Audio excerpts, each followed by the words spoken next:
రాధికకి accident అయిందని గుణ చెప్పినప్పుడు తనకి ట్రీట్మెంట్ చేసిన డాక్టర్ని వెళ్ళి కలిశాను.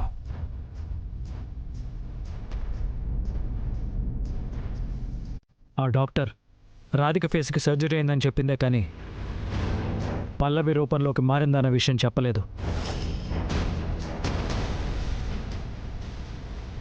అందుకు కారణం కూడా ఈ రాధికే.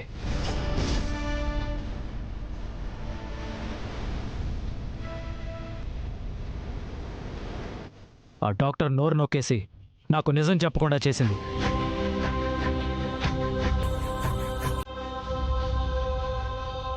ఈ రిపోర్ట్ నా దగ్గరికి రాగానే నేరుగా వెళ్ళి ఆ డాక్టర్ నిలదీశాను.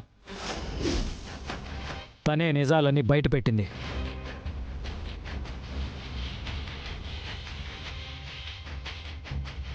అంటే నువ్వు మా రాధికవా?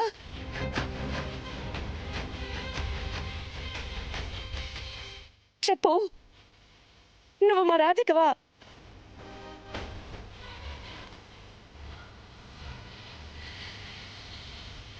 నేను క్షమించండి.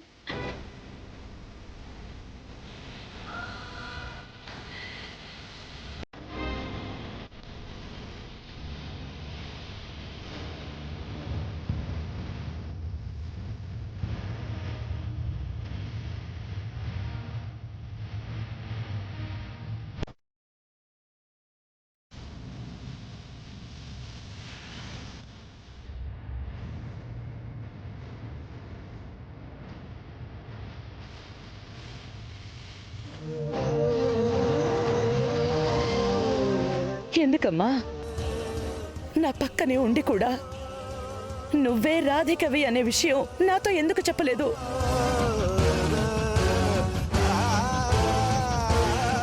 నువ్వు ఎవరో అనుకుని నిన్నెన్ని మాట్లాడినాను.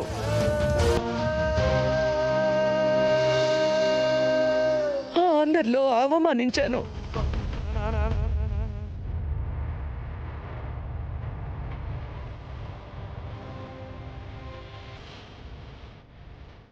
అప్పుడైనా నేను పరాయిదాన్ని కాదత్తయ్యా, నీ కోడలు రాధికనే అని ఒక్కసారైనా చెప్పాలనిపించలేదా?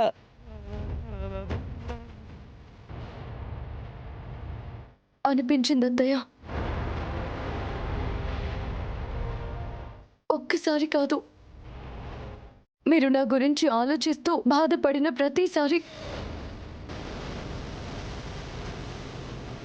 అయ్యో, నా కోసమే కదా మా అత్తయ్య ఇంత బాధపడుతూ ఉంది. వెళ్ళి ఓదారుద్దాం.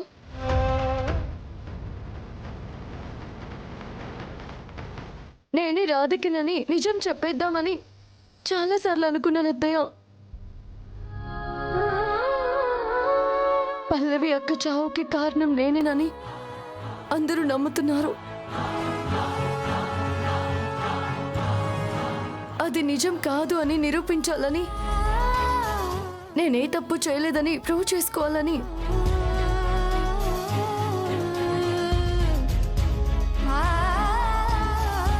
అప్పటిదాకా పల్లవి అక్క మొహం ముసుగులోనే దాక్కోవాలనుకున్నాను. చీకట్లో దాక్కున్న దొంగల్ని బయటికి రప్పించాలి అనుకున్నాను. అందుకే మీ దగ్గర నిజం దాచాలి అనుకున్నాను తప్ప వేరే ఉద్దేశంతో కాదు. మరి ఆధారాలు సంపాదించావా? దొరకవు. ఎందుకంటే ఆ హత్య చేసింది నువ్వే కాబట్టి.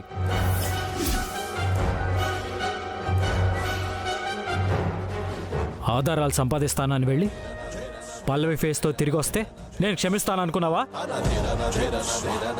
అది ఈ జన్మలో జరగదు.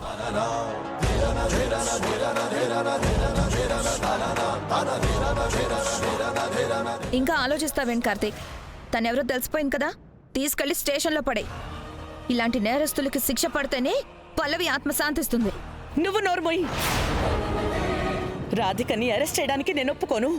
నువ్వు ఒప్పుకున్నా ఒప్పుకోకపోయినా అరెస్ట్ చేయక తప్పదమ్మా.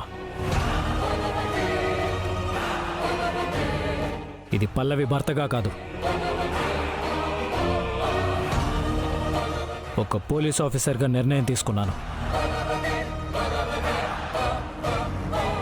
ఇది నా బాధ్యత. దయచేసి నా డ్యూటీకి అడ్డు రాకండి.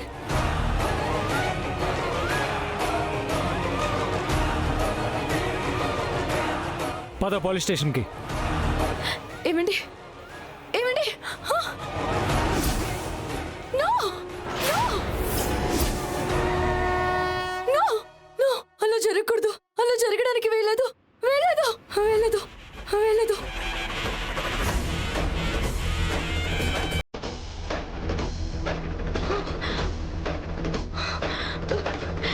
ఇదంతా కళ.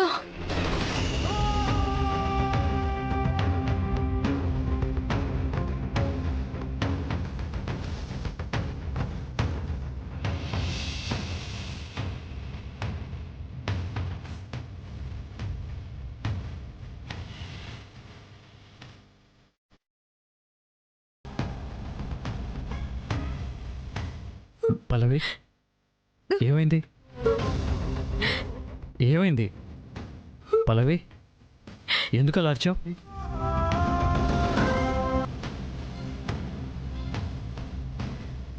ఏమైంది? ఎందుకు అలా అరిచావు? చీకట్లో ఒంటరిగా ఉన్నావేంటి? ఏం జరిగింది? ఏదో కళ వచ్చిందండి. నాకు చాలా భయం వేస్తుంది. ఏం కల వచ్చిందని ఎంత భయపడుతున్నావు? ఏదో నా అనుకున్న వాళ్ళందరూ నాకు దూరం అయినట్టు, నన్ను ఒంటరిగా చేసి అందరూ వెళ్ళిపోయినట్టు ఏవేవో వచ్చాయి. నాకు చాలా భయం వేసింది. భయం వేసింది. కళ నువ్వే అంటున్నావు. కళకి ఎంత భయపడితే ఎలా? పీడికల అండి. కళలో వచ్చినవి ఇళ్లలో జరగవు అంటారు. Take it easy. ఏమండి, మిమ్మల్ని ఒక మాట అడిగినా? అడుగు. నన్ను ఎప్పుడు తప్పుగా అర్థం చేసుకోరు కదా? ఏం చేసావని తప్పుగా అర్థం చేసుకుంటాను? నీ అంత మంచి మనసు ఉన్న మనిషిని ఎవరు అపార్థం చేసుకుంటారు? నేను ఇంటి నుంచి దూరం అయిపోతానేమోనని భయం వేస్తుందండి. అడగకుండానే సాయం చేయడానికి ఇంటికి వచ్చావు. ఏ ఆడపిల్ల చేయని సాహసం చేసావు. నేను ఎలా ఇంటి నుంచి దూరం చేస్తాం? నువ్వు కల్లో అనుకున్నది జరగదు. వెళ్ళి వాటర్ తాగు.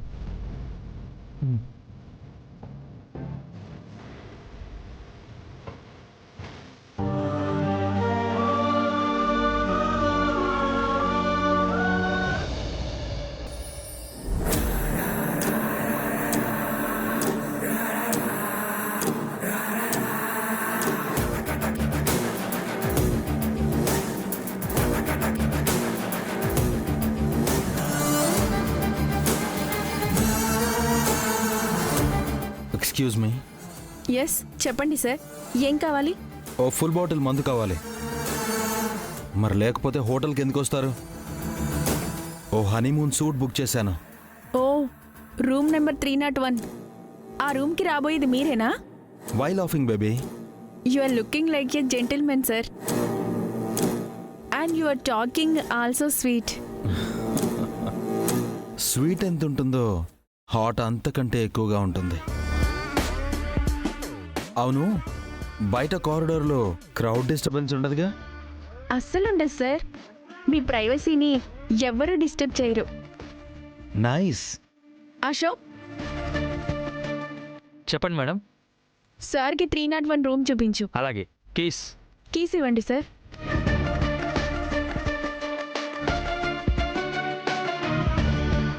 తీసుకోండి.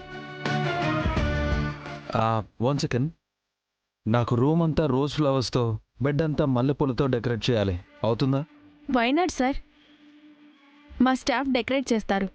అయితే డెకరేట్ చేయించండి. అశోక్, వెళ్ళి డెకరేట్ చేయించు. Sir, 1 minute sir. హనీమూన్ అన్నారు, మీ మిస్సెస్ రాలేదేంటి సార్? ఆన్ ది వేలో ఉన్నారు, వచ్చేస్తుంది. Have a good day sir. Thank you.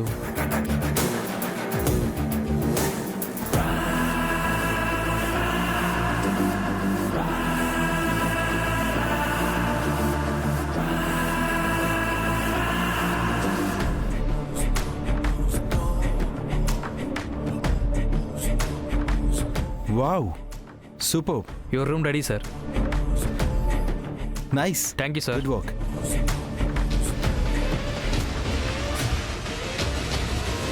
తీసుకో. Thank you so much sir.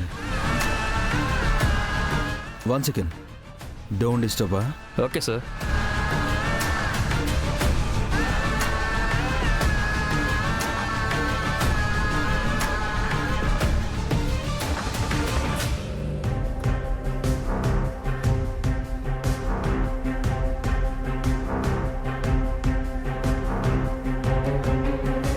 Palace Heights room number 301లో నీ కోసం ఎదురు చూస్తూ ఉంటాను.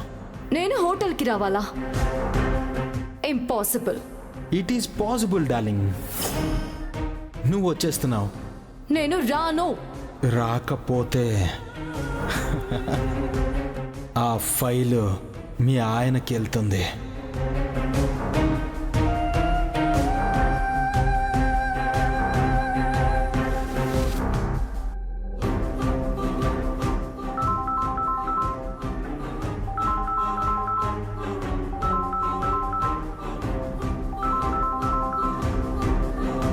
హలో.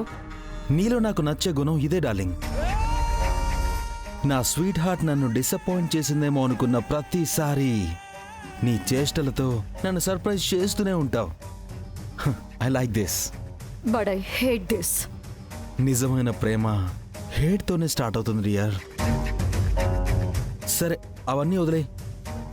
ఇక్కడ హోటల్ రూమ్లో నీ కోసం ఎదురు చూస్తూ అదో రకమైన ఫీల్తో అర్థం కాని సిచ్యువేషన్లో ఉన్నాను డార్లింగ్. కానీ మరి నీకెలా ఉంది డార్లింగ్? నీ చెత్త మాటలు వినలేక చిరాగ్గా ఫీల్ అవుతున్నాను. నీకెలా చెప్తే అర్థమవుతుందా అని ఆలోచిస్తున్నాను. నువ్వు అలా అనడంలో తప్పులేదులే. మనది వన్ సైడ్ లవ్ స్టోరీ కదా.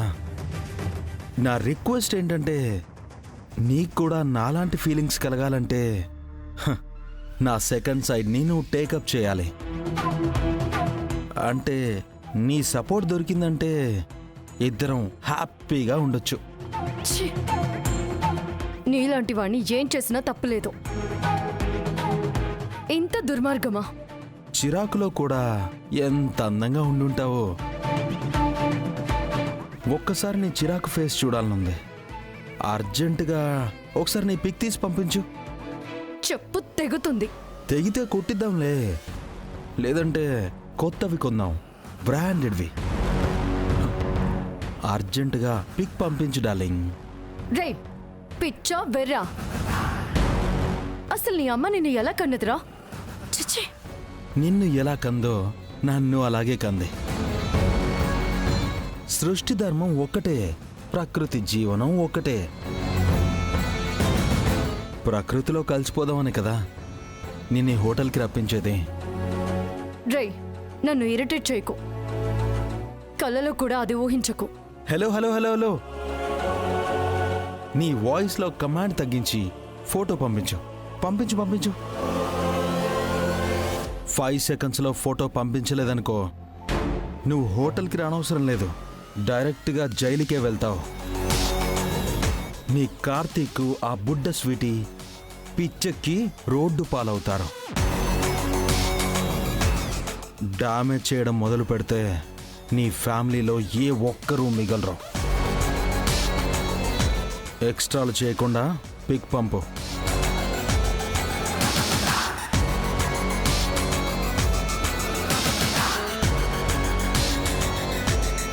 వీడు సైకోలో ఉన్నాడు. కార్తీక్కి ఆ ఫైల్ పంపిస్తే వాడు చెప్పిన ఘోరం జరిగిపోతుంది.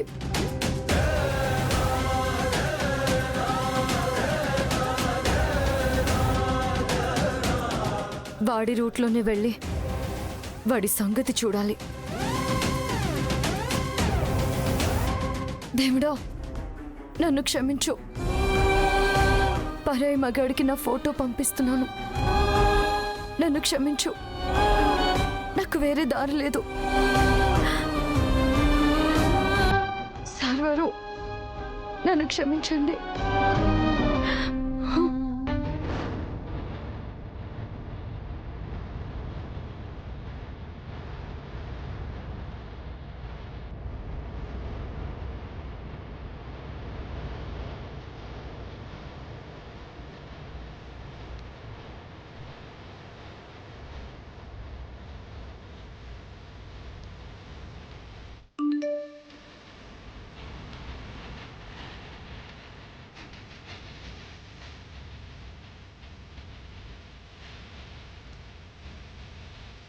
డార్లింగ్.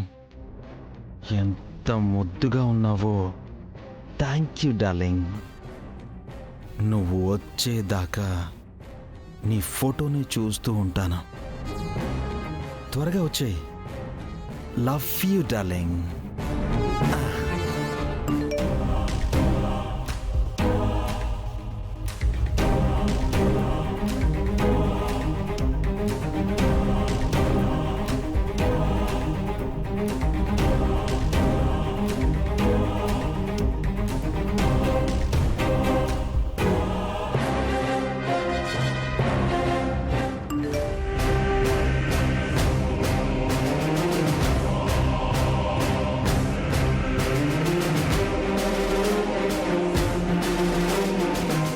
భగవంతుడా, వీడికి ముగింపు పలుకు స్వామి.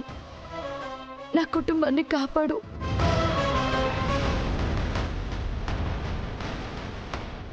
ప్యాలెస్ హైట్స్ రూమ్ నెంబర్ 301లో నీకోసం ఎదురు చూస్తూ ఉంటాను.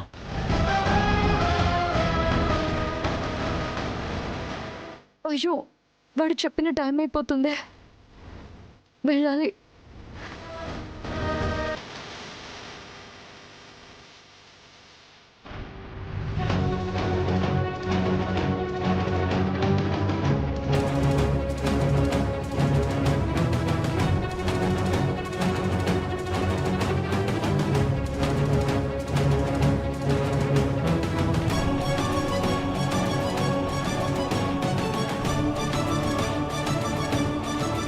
స్వామి, ఇలాంటి పరిస్థితి ఏ ఆడపిల్లకి ఎదురవ్వకూడదు.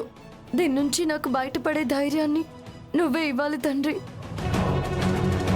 చూసావా అత్త, నేను చెప్తే మీరు నమ్మలేదు. దాని కళ్ళల్లో భయం, మొహంలో బాధ. ఏదో చేయకూడని పని చేయడానికి వెళ్తున్నట్టు లేదు. పల్లవి ఎప్పుడూ కష్టాల్ని బ్యాగులో పెట్టుకుని తిరుగుతున్నట్టే ఉంటుంది. పల్లవి మొహం అంతే సకలా. రోజు మనకు కనిపించే పల్లవి వేరు, ఇప్పుడు మనం చూస్తున్న పల్లవి వేరు.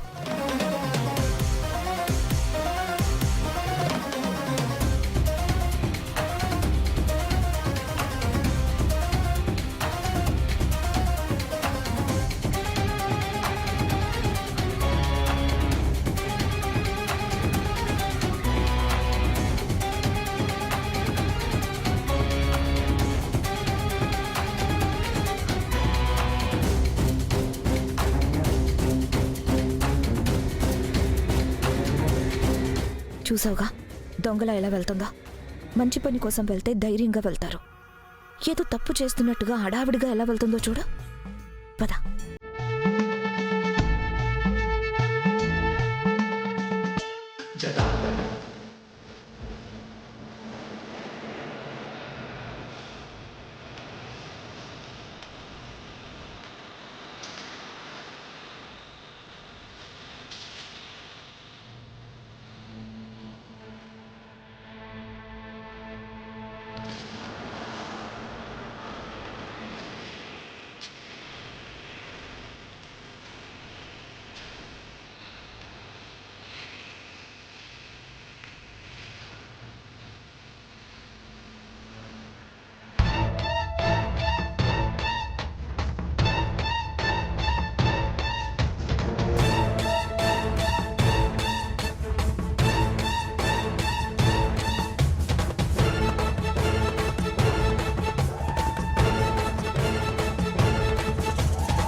నువ్వన్నది నిజమే సకలా.